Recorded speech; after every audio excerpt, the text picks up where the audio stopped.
আপনি মানুষের কথা বলছেন, আমি এই রাজ্যের মানুষের কথা দিয়েই বলছি যে অনেক ক্ষেত্রে আমরা খবরে দেখি, খবর আসে যে ডাবল ইঞ্জিন সরকার যে সমস্ত জায়গায় রয়েছে সেখানে অনেক ক্ষেত্রে কার ফ্রিজে কি রান্না মানে কি রাখা থাকবে, খাবার কে কি পড়বে, এগুলো নিয়ে অনেক নাকি নির্দেশিকা জারি করা হয়। আপনি বিশ্বাস করেন যে বাঙালি দুর্গাপুজোয় নিরামিষ খাবে এই রাজ্যে? মনে হয় আপনার বিশ্বাস কোথা থেকে তৈরি হলো আমি কি করে বলবো? তার দায় কি বিজেপি নেবে কেন? মানে এমনটা বিজেপি, এক মিনিট, কোথায় দেখান এমনটা হয়? মানে দুর্গাপুজোয় বাঙালিকে নিরামিষ খেতে হবে না? কেন খাবে নাই বা কেন? যার যা ইচ্ছবে করবে। আচ্ছা, মানে এটা কিন্তু ধর্ম নিরপেক্ষতা দেখিয়ে ধর্মতলায় ওই বিকাশও গরু খাবে, সেলিমও গরু খাবে, ওটা ধর্ম নিরপেক্ষতা হবে না, ওটা নাটক। যদি বুঝতাম সেলিম শুয়োর খেয়েছে, বিকাশ ভট্টাচার্য গরু খেয়েছে, তাহলে বুঝতাম ধর্ম নিরপেক্ষতা দেখিয়েছে।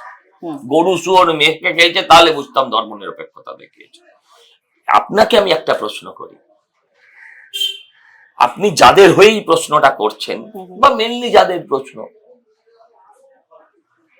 তারা একটাই দুর্গাপুজোর এ নিয়ে একটা স্টিকার বানিয়েছিল যে যারা নিরামিষ খাবে তাদের মুখের ভেতরে মাছের মুড়ো ঠুসে দাও, তাকে জুতো পেটা করা উচিত,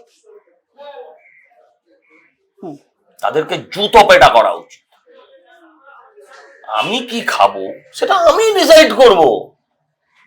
আমি কি খাবো, আমি নিরামিষ খাবো, আমি আমিষ খাবো, সেটা আমার ইচ্ছে।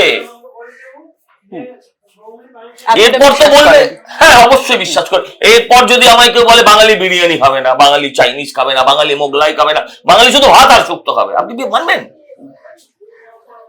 শুধু যারা এই কথাগুলো বলছে তাহলে তাদের তো এটাও বলা উচিত যে বাঙালি বিরিয়ানি খাবে না, বাঙালি তুমি চাইনিজ খাবে না, বাঙালি তুমি মোগলাই খাবে না, বাঙালি তুমি তন্দুর খাবে না,